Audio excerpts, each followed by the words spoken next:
Welcome. This is always the only podcast you'll ever need. This is the latest episode of 6 of One and Bill of the Other. What's the topic today, Bill?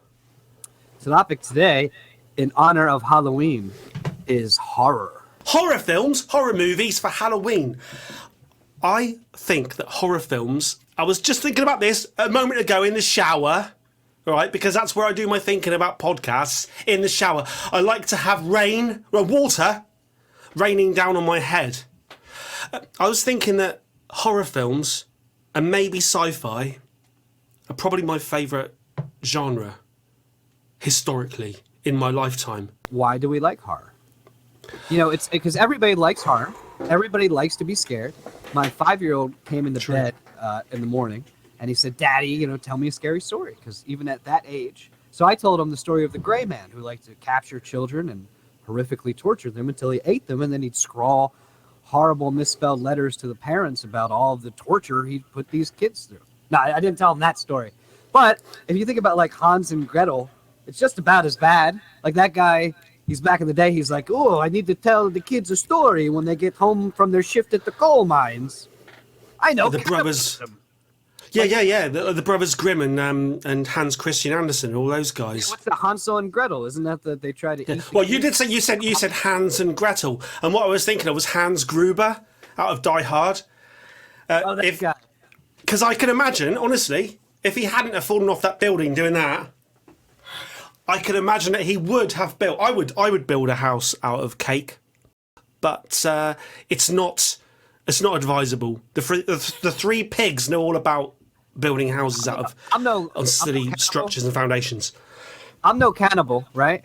But like, if you have enough candy, right, to build a house, you have enough candy. I mean, think about how much like drywall and stuff it takes to build. You have enough candy to build a house and to lure children in. Like, I don't know, doesn't a Snickers bar taste better than a kid? I mean, I've never tried a kid, to be fair. What a strange... Yeah, because also if you've got the ability to build a house out of candy, out of sweets, cake, whatever, you could have applied yourself to something different and you could have had a different life story, a different journey, rather than butchering and eating children. That's a great thought because... It is, isn't it? Because, like, she's artistic enough. Yes! Talented enough. Like, I would go see houses built of candy. Like, she could make a ton of money, right? Building houses made of candy, kind of live the lifestyle that she wants. I went to Barcelona, and in Barcelona there's like a museum, an exhibit where there's things built out of chocolate, and in there's a beautiful chocolate house. She could have just exhibited. What I'm saying is, rather than eat human beings, she could have exhibited her talents as art. What was even weirder is she would make the human beings look like candy before she ate them. Like she dressed the kids up like Hershey bars.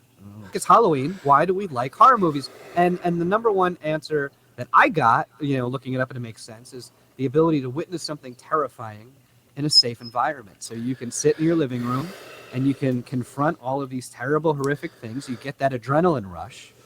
And yet, you're very, very safe at home.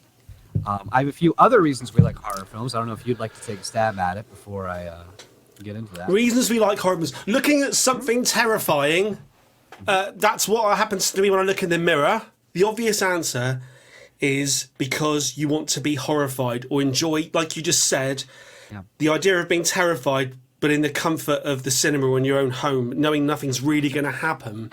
Mm-hmm. So let me think about maybe examples of my favourite horror films to work out why. I've got a great thing you probably didn't think of that we had in the 80s. I don't think of anything. Boobies. When I was a kid, you always watch horror movies because your parents would let you watch them sometimes, and there was always nudity in them. They've always got tits. Yep. So you got tits. They have. Whereas as a kid, I didn't like horror. Yes. So fast forward. Of course, they get brutally murdered, kind of ruined the mood a little bit, but yeah, a lot of boobies. Do you remember when we were saying about the idea of watching horror but knowing you're safe in the comfort of your environment? Do you remember, I think it was in the 50s, 60s, 50s, I think, 50s or 60s, there was a guy in America, I think it was called William Castle, and they put horror films into cinemas think it's pretty sure it's in America. But he would have contraptions in a cinema. Like, I think one of the films, there's a famous like B movie, and in the middle of the film, when there's a skeleton on the screen, he would have a skeleton on like a zip wire come out of the screen and fly at the audience, and he'd have like things blowing at them. And now they've brought that back apparently, and in the cinemas here they charge you an extra £10, and they call it like 4D. And you're watching a film, and people I've been speaking to recently say you're watching a film and it just blows in your face. But not porn, not sexually, but like you'll be watching it and there'll be a scene where there's like a smell and you can smell it. Oh, that's what I want in a horror. I want to smell the decomposition. I know. I'll pay extra for that. Well, here's the thing though: if you know it's coming, it's not as scary. Because I always thought, we talk about comedy films, and there are some comedy films that I love. Anchorman, Naked Guns. Where it's comedy, it's great. But a lot of times when you know it's a comedy, it ruins the comedy. But if it's a regular movie, like if you're watching Pulp Fiction and they shoot the guy in the back and you don't see it coming, it's horrific, but at the same time it's hilarious. But if they did it in a spoof movie, it wouldn't be funny at all. So my point is, another aspect is you go into a horror movie, everybody's going to die. Like I think Seven, which was a psychological thriller, at the end when he finds the head in the box, it's horrifying because you didn't know to expect that. But if that was the first spoilers, from 1997. That's it. I know. They actually wrote Sherlock Holmes the same year. I think that because you don't see it coming, and that's kind of a catch-22 with horror, is you go in going, how many of these people are going to die? But anyway. Oh, interesting. You're talking about sheer body count, like the 80s thing. Yeah. The slasher movies, Halloween, Friday the 13th, Nightmare on Elm Street. That was all about body count and. If you're watching a romantic comedy and the best friend gets flayed in the second scene, you're gonna think about it later. But if you watch Texas Chainsaw Massacre, you're gonna go, that was as good as the one in the 70s. All right, I get it. So what you're saying is that you're sort of defining what horror is in the first place. Because, Michael Jackson sang about Thriller, but he really meant horror. Because Thriller's a different... That was a big one of the biggest mistakes in music history was Michael Jackson singing Thriller when he actually meant horror. But it's true, isn't it? It's like, you mentioned Seven, but I don't think anyone else would call Seven a horror film. But it kind of is. I would call it a psychological thriller. Yeah. And I think that's why my favorite sort of horror rides that line of psychological thriller, because if you know it's coming, it can still be scary. They're scary movies, but I think it's like a comedy. If you know you're walking into a comedy, you expect it to be zany. But if you walk into a regular movie and you don't expect something funny to happen and it does, it's way funnier and you think about it longer. Like if you're watching a regular movie and someone dies unexpectedly, like Game of Thrones had horror elements. But the Red Wedding or Ned Stark dying, again, if that happened in a horror movie, no one cares. But the fact that you thought it was a regular movie and then something horrific happens, there's a way bigger effect, in my opinion.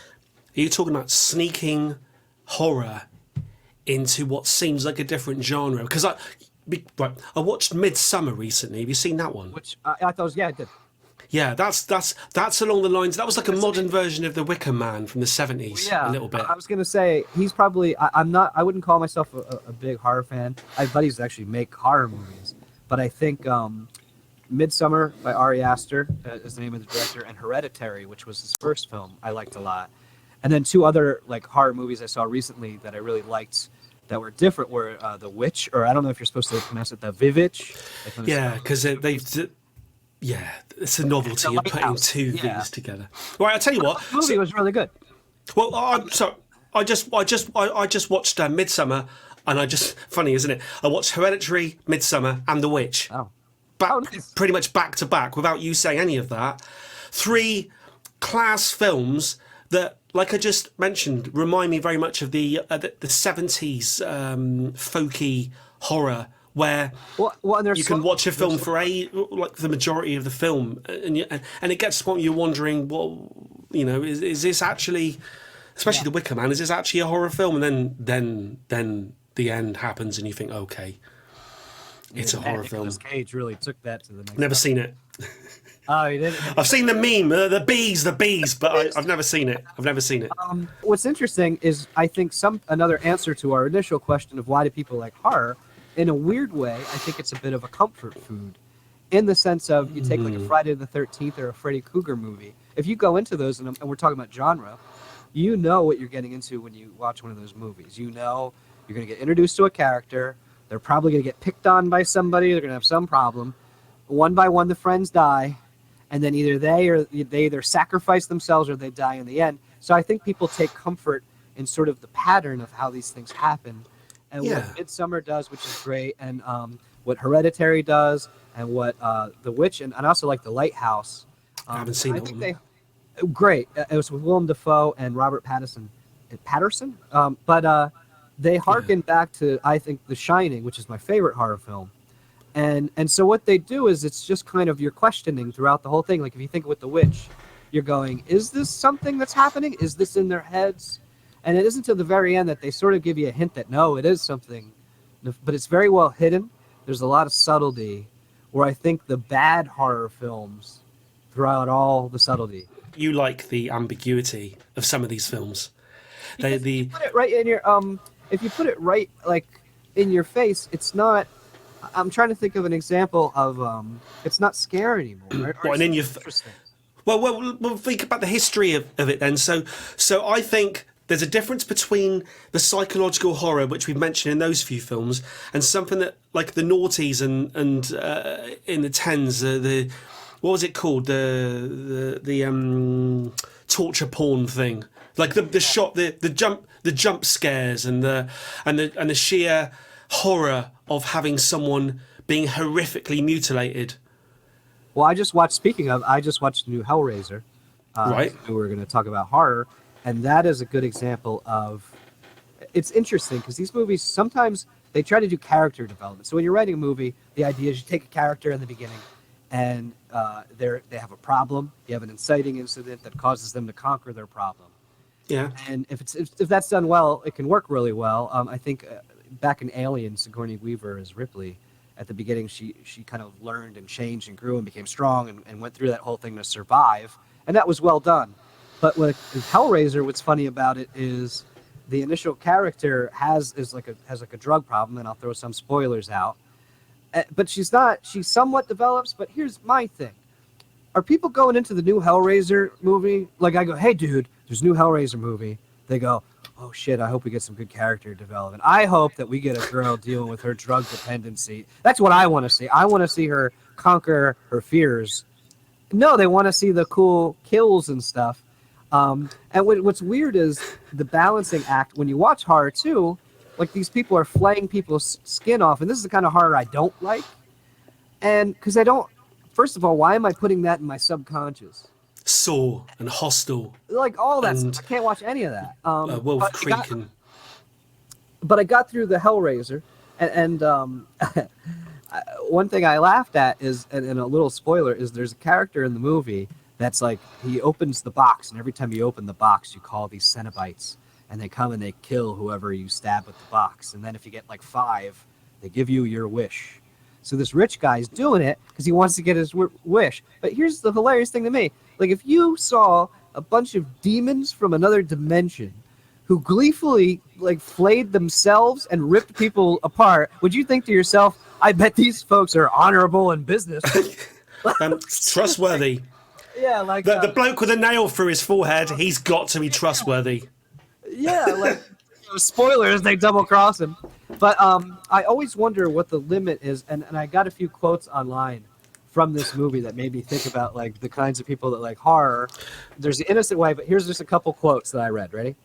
My one real complaint is we didn't get to see different Cenobites really doing their thing. I would love to see them all have their own signature kill style. It was a little like, and here's my favorite. I do wonder if it's chosen for them in any sense, or if it's forced upon them. I personally have a very good idea of what I'd want to look like as a Cenobite. Now, I want to remind you, all the Cenobites have like their skin ripped off. One has his face ripped off and he just has chattering teeth. And the other one has like skin like ripped over his head. So there's a guy that watches this. I don't know, guy or girl, I don't want to be sexist. But someone watches this movie and they go, what kind of skin would I like ripped off? Like, how would I like to look? And so what this brings me to is when I watch a horror movie, a lot of times, maybe this means I come from prey animals, but I always sympathize with the person getting killed. I always go, ugh. And my reaction to this is kind of like when I see the kid eat poop when you're a kid. And he's going to eat poop and you're going, oh, and you kind of can't not watch, but you're kind of like, oh. Like, that's the feeling I get when I watch these scenes. And so some people, what is the percentage of people that watch this and are going, yeah, I'm the guy killing him? Like that are identifying with the person doing the murders. So Hellraiser, the original, was an 80s film, wasn't it? Yeah. Clive Barker or whatever it was. So there was a little bit of a theme back then. Do you remember? I mean, Nightmare on Elm Street did it as well. Like I remember Nightmare on Elm Street 3, Dream Warriors, where it's all about character development so that you then kill them. But and they did it. More recent versions. Remember the Final Destination films where they would introduce you to a variety of characters. You knew all of them were going to die. Yeah. So is it trying to like hark back to that 80s thing then of a little bit of character development and then kill them? Well, and you can't get much character development in a 2-hour film. I feel like in these sorts of films because most of the screen time has to go to the mutilation parts. So it's always either a guy that's really nice and you go, ah, or most of the time it's like kind of an asshole and you're supposed to cheer. Like an example of that would be, it's funny, if you think of a superhero movie, if you remember when Batman, that's my daughter, she's happy, you wouldn't think so, but I think. But when Batman captured the Joker at the end of The Dark Knight, and he's like, the world is good, this is the good and the bad. Like, the audience was like, okay, cool, like, I wonder what the next film is. But when the lawyer in the original Jurassic Park got eaten by a Tyrannosaurus Rex, there was like a standing ovation. Yeah. Yes. So I think there's a certain amount of like just desserts and they want karma. Like a lot of them play the thing where it's like, it's like the anti-hero. Yeah, he's a murderer, but they're all bad guys. Like that guy cut him off in line. So sure, he chopped his arms and legs off, but that guy's a jerk. So he deserved it. Well, I was thinking, like, in terms of like, we're going to answer the question about whether you identify with the victim or the baddie, right? But I suppose there's certain horror films genres over time where they invested so much. If you think about it, so Halloween started it all in the slasher films, but when you actually watch Halloween, very little actually happens in it. He kills a couple of people, but it's mainly Jamie Lee Curtis, isn't it? And in terms of character development, it's all there. And something like a horror like Rosemary's Baby or something, where it's all about character. It's all about character. And then we get to the 80s things with the Michael Myers and the Freddy Kruegers, where they're the films, aren't they, that you identify with the killer. So, a little bit. Or do you? I'm thinking when I used to watch Nightmare on Elm Street, I was still against Freddy Krueger, wasn't I? I can't remember now. You kind of laugh with them, and like, they played the line a little bit, but I was thinking like there's a lot of incel culture today, where like people that don't get dates and they run people over in cars, or school shooters, and people who feel like they want to be famous, they want to get that like notoriety. And I'm not blaming movies for that, but I think they're the sorts of people that watch this, and it's the sort of glorification of being like a mass. It's like the revenge fantasy. You think? Oh, see, so I'm someone who's watched horror films all my life, ever since a kid. The Universal horrors like Frankenstein and Dracula, then the Hammer horrors of Frankenstein and Dracula, the Edgar Allan Poe stuff with Roger Corman, Vincent Price, Dracula, and then the 70s stuff like Rosemary's Baby and The Wicker Man, and all these films. And feeding into the video nasty thing of the 80s when they all got banned, and I was the guy that when they finally started to get released in this country, I bought Driller Killer and Peeping Tom, these various films, and the accusation has always been that watching violent horror or playing violent video, if you watch Saw and you play Doom, you are going to go out and kill people. Now, I've never bought into that. I've always thought that the people that are involved in that, they've got other issues well beyond watching horror films. Like, but you just tapped into it as if you buy into it. It's not what I buy into. It's a little different. I don't think if a normal person watches horror movies and plays video games, they're going to be a murderer.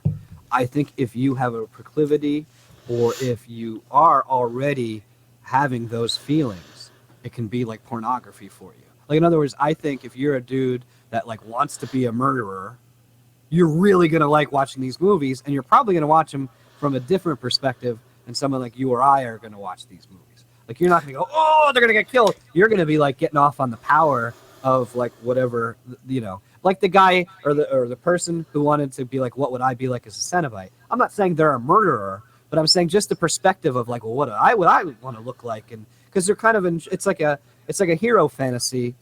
How different is it from watching a Marvel movie and imagining you are one of the characters, the hero? I was going to say that. But this time it's like, well, I'm getting made fun of. I'm not accepted in society. I'll show them. It feels like a dark, they call it Jungian shadow. It feels like a Jungian shadow of sort of the hero fantasy worship that we. Is that with, like, Carl Jung? Carl Jung. No, it's a Jimmy Young from Idaho. Yeah, yeah. I don't know. I was just, because you've always got the intelligence in these conversations. I just sit here nodding and looking like I'm fidgeting. So I just wanted to just to try and join in. Look, do you think there's a change, right? Because I think lots of kids who are even slightly under pressure or bullied at school or whatever in the past, I think, well, certainly I would imagine, you'd imagine being a superhero. And mine was always kind of like the idea of being Superman, pretty much. That extreme strength and the ability to do anything. You're saying that perhaps rather than kids imagining they were superheroes and reading comics and stuff, you reckon there's a whole new generation that imagine that they are a mass murdering horror film.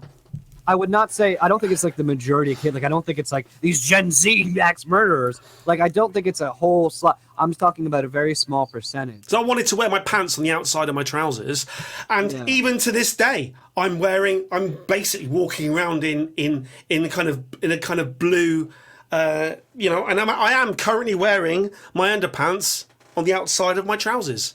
So I was going to say, if you stop there, I'm glad you're wearing underwear. I didn't. But as a current, if I was a youth of today, maybe I'd want to nail a 6-inch nail right through the center of my forehead. I think what it is sorry, the underwear on the outside of your pants threw me for a loop. It throws a lot of people. I think, because I had the same thought as a kid with the superhero thing, but it was always the sense of, if you feel not accepted, or if you feel like not good enough, the idea that you have some kind of a secret knowledge that could be superpowers, that could be a religious thing, it could be there's a lot of people that think they have superpowers secretly. They're like, oh, actually, I can read people's minds. And I knew a guy that said that he dated a girl once that thought she could change stoplights with her mind. But I think that sort of thing is a coping mechanism, because it's like, I don't feel accepted, but they don't know about this thing. And I think the dark side of that could be, and I think it's like the incels, it's the revenge. It's the world has wronged me. Revenge, I'm going to get them, and I'm going to show them. Now, and I never understood it, because like there's a guy, I think it was in Canada, he ran over a bunch of people in a van. These poor innocent people. Like, what did that accomplish? Like, do you think people went, hey, that guy ran over a van, we should date guys we don't think are attractive? Like, you know what I mean? Like, I don't understand one to the other. Like, what they hope to accomplish through this, but I do think it's rooted in feeling unaccepted or wrong somehow.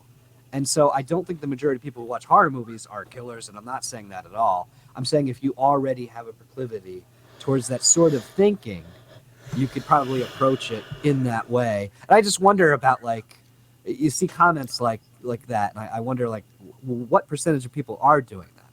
Ari Aster talked about Midsummer was about a breakup and dealing with a breakup and how to deal with a breakup. So he's exploring dark things, but it's about getting his head around, like, breaking up with a girl or being treated badly in a relationship. And I felt like Hereditary was dealing with family issues and, like, things that go unspoken about and things that come to the surface. And horror is a good way, because movies work well with something that hits you in the face. So sometimes it's good to take a subtle problem. Like, I probably wouldn't watch a movie just about, like, people getting divorced. I remember Revolutionary Road was probably the last one I did, but a lot of times I wouldn't. So if you take that and you make it into a metaphor, you can sort of explore the same issues and make it a little bit more exciting to sit down and watch. So do you have a horror film that you identify with the antagonist? Ooh, I don't think so.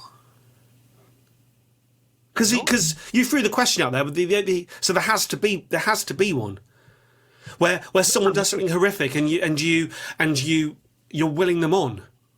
The only way you could do that is to make the victims terrible. Yeah.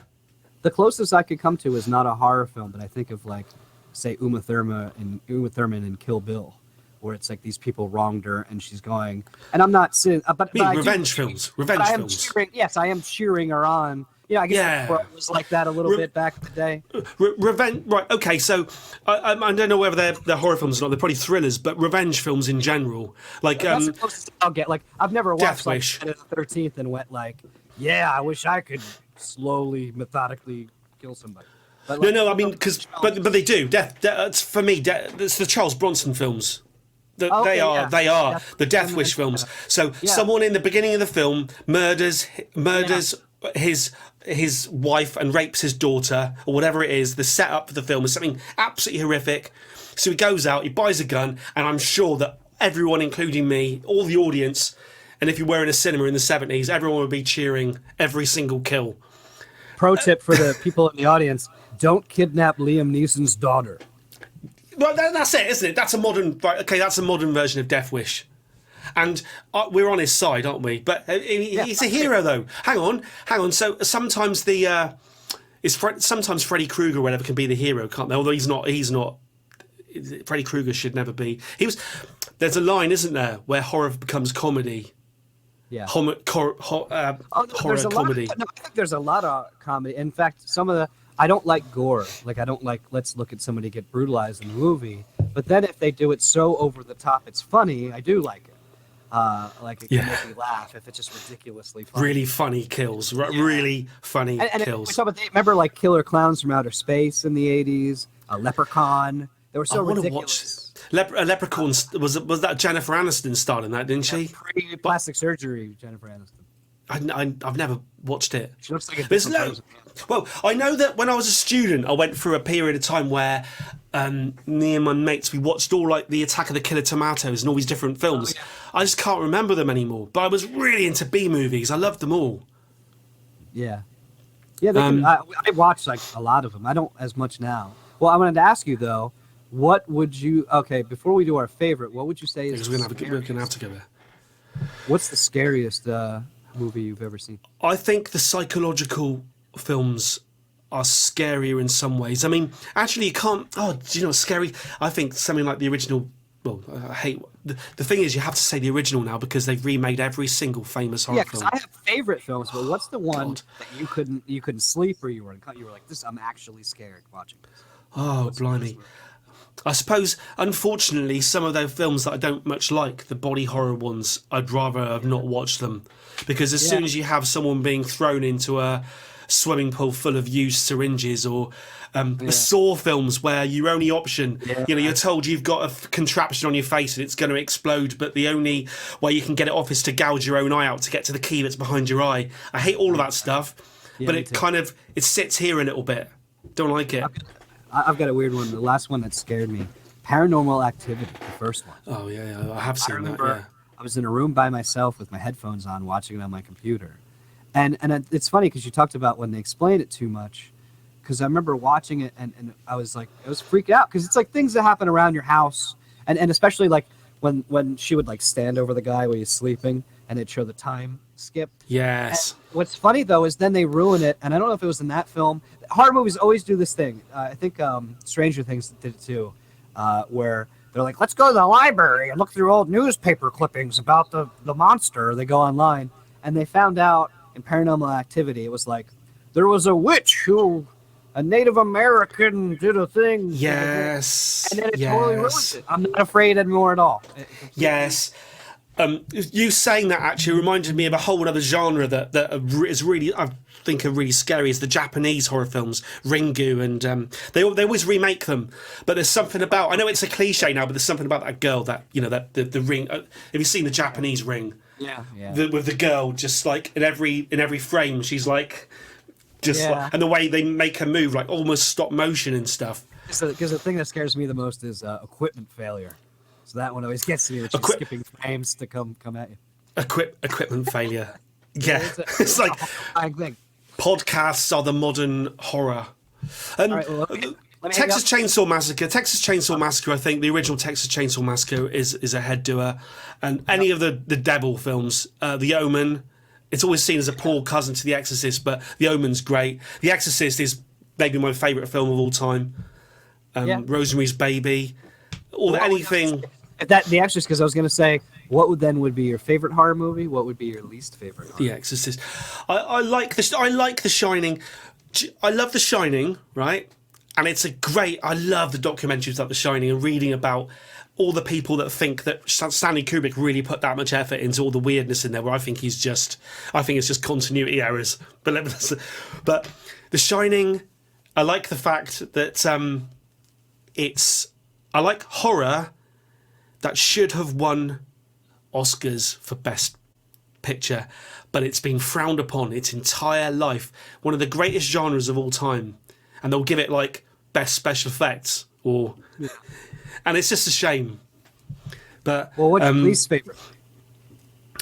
So it has to be a famous horror film, doesn't it? Well, what's the worst one you've ever seen, even if we haven't heard of it? What's the one where you were like, this is so bad that it's notable for being bad? The worst horror film. There's some horror films, I suppose, that I don't know. Do you know what? Unfortunately, maybe some of the early ones now that are held in such high regard. Like you can't criticize Dracula, right? The Universal, maybe the very first like horror film, Bela Lugosi's Dracula, right? Yeah. But if you watch it today, the actual original English version, because there's like two versions, a Spanish one as well. If you watch the English version of Dracula, the Universal film, where he comes down the stairs and it sets up all the nonsense that came afterwards, it's rubbish, really, unfortunately. Too stagey and based on a play. And if I'm being honest, though, it deals on my two biggest fears: living forever and being better looking. That's like what you're scared of with vampires. It's like, oh no, I'm going to be slightly better looking and I'm going to live forever. Ooh. The vampire one's a weird one because you're supposed to fear vampires. Yeah. Right? They are like, vampires in general, and Dracula especially is supposed to be the ultimate horror guy. But when you think about what I grew up with horror films, like The Lost Boys, they romanticized the idea of being a vampire so much, like you just said, where did we end up wanting to be vampires? The Hammer,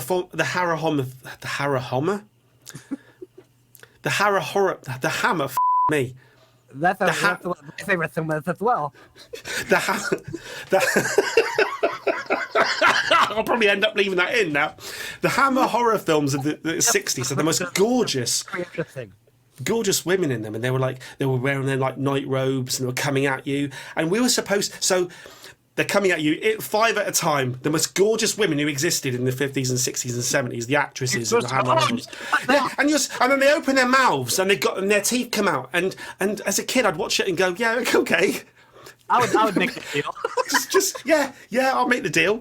But we're supposed to be scared, and like, so I say, like with the Lost Boys and all the various I think I've never watched the Twilight films, but doesn't that romanticize the idea of being a vampire as well?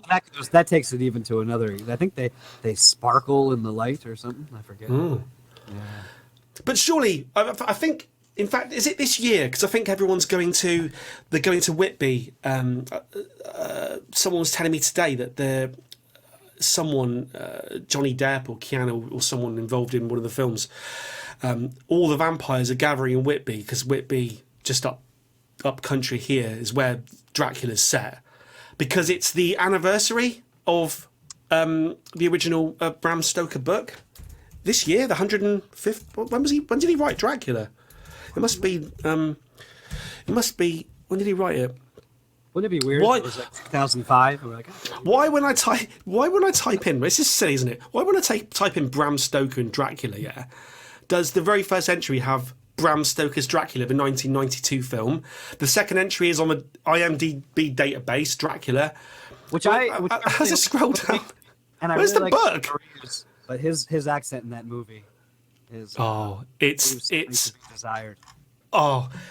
It is. I was watching. That was the Francis Ford Coppola one, wasn't it? I was watching the Red Letter Media doing their review of it, and they talk about how it's all physical effects, and they just and you just know that, and especially watching them talk about it, you know it is actually looks wise, it's a great film. But yeah, Keanu Reeves, And I like Keanu a lot, but that movie was. oh dear. Did you see the excerpts from Matthew Perry out of Friends book that's coming out in a few weeks' time? He's written his memoirs, Chandler out of Friends. And have you read the stuff he's written about Keanu Reeves in it? No, It's quite what funny. did he say about Keanu Reeves? He's not. I know. That's what everyone says. He says, River Phoenix died. This guy died. Kurt Cobain died. Whatever. But yet Keanu Reeves still walks amongst us. And all the Keanu Reeves fans have been saying, "What the hell? What's your problem with him?" I would say right now in our culture, people hate everybody. The one guy that's immune to that is Keanu Reeves. He's like the nicest man. Every time I see a post about him, it's like Keanu Reeves walked by and a house was on fire and he saved the whole family and paid for their mortgage. And meanwhile, we got Chandler. Who gives a shit about Chandler? Keanu Reeves is a modern day saint. He's probably more than Jesus. He's more than Jesus. Whenever I'm trying to think of ideas for the podcast, I always sit back and I close my eyes and I go, "What would Chandler do?" The thing is, so everyone in the world, everyone took to Twitter to say, "Matthew Perry, what's your problem with Keanu Reeves?" And it turns out that his excuse is that he was angry that his friends back in the 90s had died from drugs or whatever, and he just picked a random famous person to say still walks amongst us. He said, "I've never really met Keanu Reeves, got nothing against him." I would say big mistake to pick That reminds me of Keanu. Bruce Willis. That reminds me of that Bruce Willis film, Cop Out. Bram Stoker's Dracula was published in 1897, so that makes it. Does it make it an anniversary this year No. or next year? No, Doesn't, does it? why would that? 3. Unless 25. Hang on, 25. 3 plus 2, 25. It's 125 years since it's the 125th anniversary of Dracula this year. It's not an anniversary. Once you get to 100, then you get to 200. Oh, we're gonna. Oh, yeah. So hang on a minute. If you lived, if you lived to 100, everyone would go, "Oh, well done, Bill." If you lived to 125, you would damn well expect someone to say it's an anniversary. I'm 125 years old. I want justice for the 25. It's a year. It's a. What's it? You got diamond and platinum and like anniversaries. Yeah, what's 25? There's no 125. No, there's 25. No one's ever lived. No one's ever lived. No one's ever been married that long. Once you hit 100, then you got to wait till 200. You don't go to 100 and then go, yeah. It's like those girls that are like, we've dated for 14 months. Like once you hit a year, you're not. No, you're right. I agree with you now. But it's an excuse, isn't it, for everyone who likes to cosplay as a vampire to all meet up at Whitby on Sea. That's what it's all about. Right. But worst. So I've picked. Unfortunately, I love the film, but I've just picked Dracula. Unbelievable. All the films I could have picked. All the shit, schlock, crap that exists. And I picked Dracula. I was going to say that my favorite film of all time is The Shining, horror film. And my least favorite film of all time is The Shining. But that would be the 1997 miniseries, The Shining, written with Stephen King's blessing. And I'm going to put a link to that maybe in the comments because it's the funniest, worst movie I've ever... Here, let me give you an idea of how funny it is. Like, so in the original movie, The Shining, he has an alcohol problem because he always goes down, he talks with them, and they're drinking, "Well, Lloyd," I can't do a good Nicholson. And he's a writer with an alcohol problem. That'll be for a future. In this movie, in the 1997 movie, the way they show you he's an alcoholic, the way they show you, because you're not going to know alcohol is bad, right? By just saying he's an alcoholic or showing it being drunk, they went the extra mile, and all of the alcohol in the hotel, neon. neon colored alcohol. 'Cause Why? how else Is it would you know it? Because you wouldn't know. is it it's evil. paranormal? Is it paranormal alcohol then? Is that It's important just, to the I plot? think they just, no, I think they just did it so we would know it's bad. Because think about, like, you ever watch a Marvel movie and they're coming up with a concoction that makes you a super soldier? They can never make that clear liquid. Because how would you know it's not just water? So they got to make it a neon colored thing. So you know, oh, that's the stuff. So they do That's the a same staple. thing. That's a horror staple. Every single lab in all my favourite horror films, the liquids are never as clear. They're always bubbling and really bright colours. Where I have a sneaking suspicion most of them would just see through like nothing. Yeah, like ricin would looks like nothing. That's when Yeah. Breaking Bad, when they gave it to Lydia, it just looks like sugar.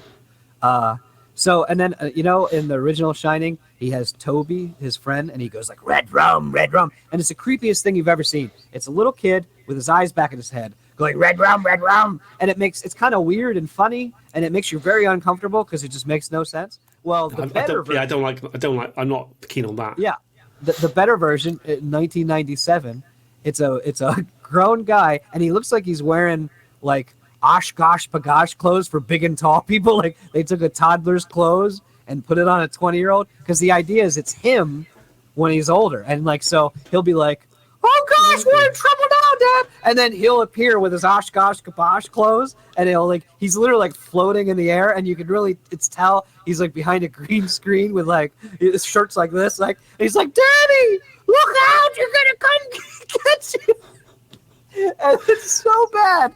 And like, so the original, you have this really scary thing, and then in the 1997 miniseries, you have Oshkosh Bagosh guy, and then you find out at the end they show him graduating college or something, and it's the Oshkosh Bagosh guy. So it's him when he's older. Now, and so the original Shining, you remember the famous scene? He comes at you with an axe, right? Axe is scary. If I busted in your room at 2 a.m. with an axe, you'd be like, oh, it's on.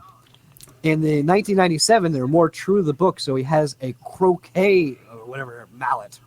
What are they? Is that? So like, I know, he's got a mallet. Yeah, you sent me a link. You sent me a link with that, and I watched it, and I was like, and then it turns out I read the comment. I thought, what the hell is this all about? And I read the comments, and they're all saying, yeah, it's true to the book, because in the book, is it croquet mallet? Is that how it's pronounced? Or probably, yeah, croquet mallet. I don't know about you, but when it's like 2 a.m. I sit in bed and I pull my covers up over me and I go, I hope no one comes through with a croquet mallet. It's the book versus the film thing, isn't it? Well, no. Well, it's no. And like, here's the thing. I'll defend Stephen King a little bit because he hated the Kubrick version of the film because it got changed, yeah. Because it was changed. He can't step back, can he, and just watch it. Deeper. It's a little deeper than that because Stephen King wrote The Shining, and this is as far as I know.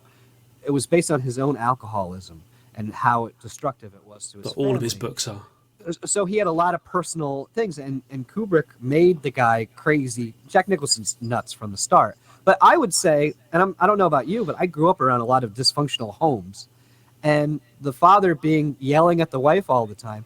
And I think Rebecca De Mornay plays the wife in the 1997, and she's like, I'm a strong woman, and you can't, I'm not accepting this. And I get what they're trying to do, but it's this weird thing of like, every character has to be the avatar of every other character, or it's offensive. In other words, Shelley Duvall, now there was stuff offset, which is terrible that he did to her to get her in character, but her character in the movie was of a wife who'd just been the life beaten out of her. And it's sad and it's awful, but it's something that happens in households all over the world.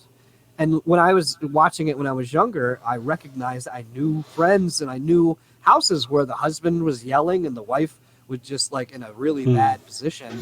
And it struck me more, it kind of like made the horror feel real because it was like, that's the kind of families I know versus the sort of Hallmark card, like, no, this is unacceptable and kind of thing that you get from the 1997 movie. Yeah, so Kubrick put a different spin on it, different take on it. Well, and he also did there was no neon alcohol, and it was, we don't know these are ghosts till the very end, and that door opens in the freezer, where it could be just him going crazy. It could it's strange. And I think that makes it scarier. You're saying The Shining's a great film, and it is it's a masterpiece. And then you'll get someone who'll watch it for 20 minutes and just go, sorry, it's just boring. Well, It's like, yeah, it is a little bit, but it's great. But it's what you bring to it, and it's the Yeah. atmosphere of and I just think of the shot of him riding his bike in the Yeah. hotel. I think a lesser movie, you jump out with like a CGI monster and go and I know the girls show up at one point, that their dad killed him, but it's the idea in your own head that they're creating. I think that makes it scarier. So does any of it happen, or is it all in their heads, or is it really a simple? Because it's a little bit of what you said happens in that film. There's a little bit where it's all ambiguous, but then at some point someone does go, "Oh, we built this hotel on an old indigenous people burial ground," and it's like, oh, okay. So that's, I don't know. I've never read the book actually. It's one of the Stephen King books. Well, there's 65 Stephen King books I haven't read, but that's one of them. Well, I think what good films do is if you had something crazy happen to you, you'd have a bunch of people go, "Well, I heard that if you do this, or this is a legend," and so you get all these different people saying this is what it could be, and because I think mystery. You have to explain it. Someone like me has to explain it away. What I enjoy the most about horror movies is mystery, and so like when I watched the Hellraiser movie, my curiosity was, where do they come from? Why do they do this? What are they getting out of this? And they kind of answer that in 5 seconds, and then I go, well, okay, I'm done. I don't have any more interest. And I'm not saying everyone has to feel that way, but for me, and so in The Shining, it's the mystery. Like, okay, he can read. Because like the second in the 1997 miniseries, Stephen King goes, oh, the voice talking to him is him later, encouraging him. It kind of takes all the winds out of my sail. And somebody that I love horror-wise, that I don't know if you necessarily call it horror, is David Lynch. And Mulholland Drive, Lost Highway, he's the exact opposite. He'll give you so much mystery, and he barely answers any of it. But I'll tell you, I think about like Twin Peaks: The Return, and there's a lot of great comedy in there too. But I think about David Lynch films a lot still, where I'll forget I watched Hellraiser in about a week. Yeah, I'll tell you what. There are some. Is there a horror film that's ever won any Academy Award? I don't even know. I think Rosemary's for Best Picture. Rosemary's Baby didn't that? Do you reckon? Win something? Maybe. I know they win. It's just a shame because when I think about my favourite films of all time, some of these films are absolutely, truly, they're great. I'm trying to think of David Lynch films. I can only really remember Eraserhead at the moment. Academy Award for Best Actress. Yeah, that's quite good then. But I think when I just because I'm the no research, and we said we're going to do horror films, and I quickly had to think about what my favourite kind of horror films were, and they tallied pretty much with my favourite films. Because when I was growing up, I'd watch and it depends what you call horror, but I was watching Alien, The Thing, The Fly. I'm talking remakes, but all those old. The original, yeah. Yeah, I mean all those old. I mean, I actually do like The Fly as well, the original Fly, but different type of thing. But David Cronenberg, once you get into that, The Fly was too much for me. Him turning into a fly, I noped out of that. I was like, nah, I'm not going. You mean the remake? No, or both. The original. The original. Jeff Goldblum. Oh, I think I'm going to turn into a fly. I can't do Jeff Goldblum. He's my head's do you know what? A different topic, and probably a topic for another time. But when people say remakes in general, remakes. No, right? I think probably the best remakes of all time have been horror films. Because thinking about it now, the 70s Invasion of the Body Snatchers, which has Jeff Goldblum in it, the remake of The Fly, the remake of The Thing, they're all better than the originals. So maybe it's a genre. I think the original thing, is better. They remade Invasion of the Body Snatchers from the 50s, and then I think John Carpenter remade like The Thing from Another World or whatever as The Thing. And then The Fly, David Cronenberg with The Fly. I think some of the greatest remakes have been horror films, and some of those remakes are my favourite films of all time. What's the one where it was based off War of the Worlds, I think, and it would be like a guy be talking to you, and then he'd have an alien jump out of his throat into your throat, and then you'd be the alien? This sounds like porn. Are you sure this isn't porn? No, because I don't remember this as any horror film. It's a shame that I can't tell. I have the funniest porn story ever that I can't tell because it's too offensive. I love to be on the our podcast. I love people to just say, I have a really good story that would make this podcast amazing, but I can't tell you. I like that to happen. Well, That should happen more often.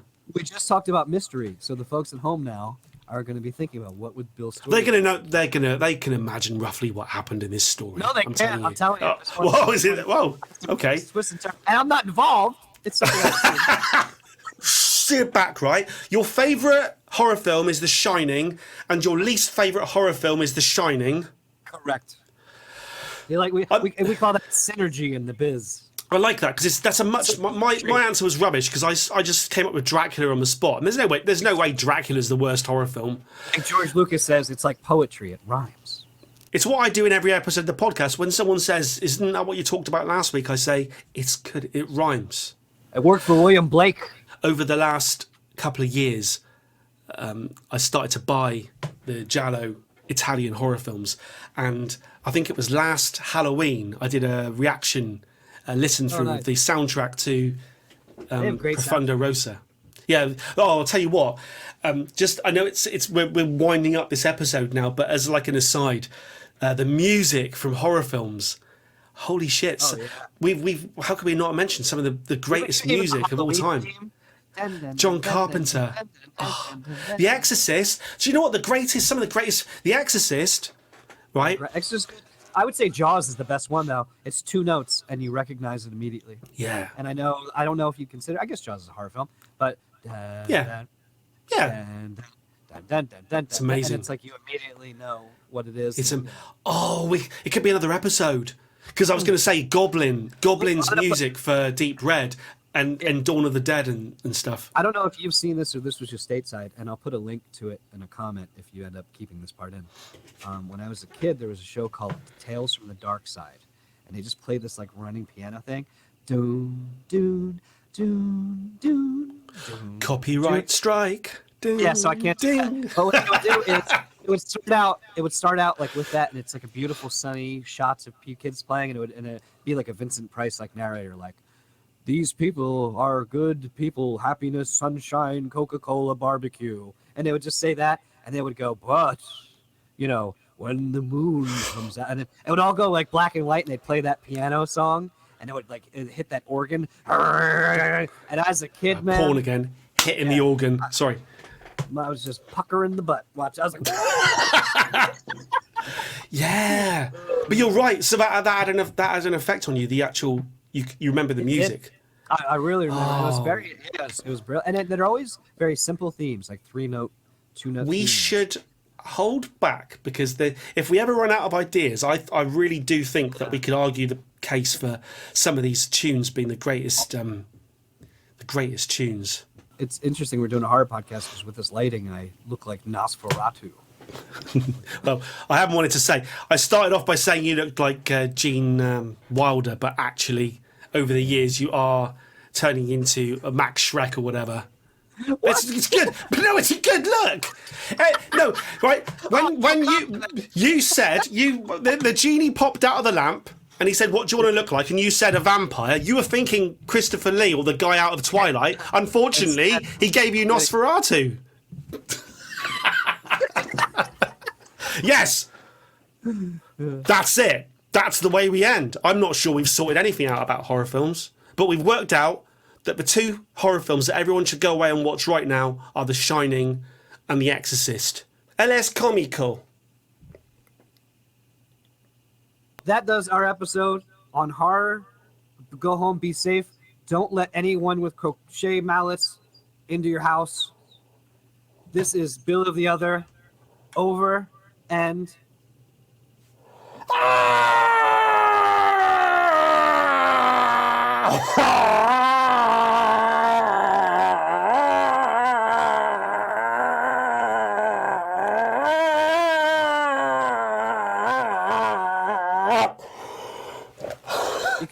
You could have held that in until after the podcast is over.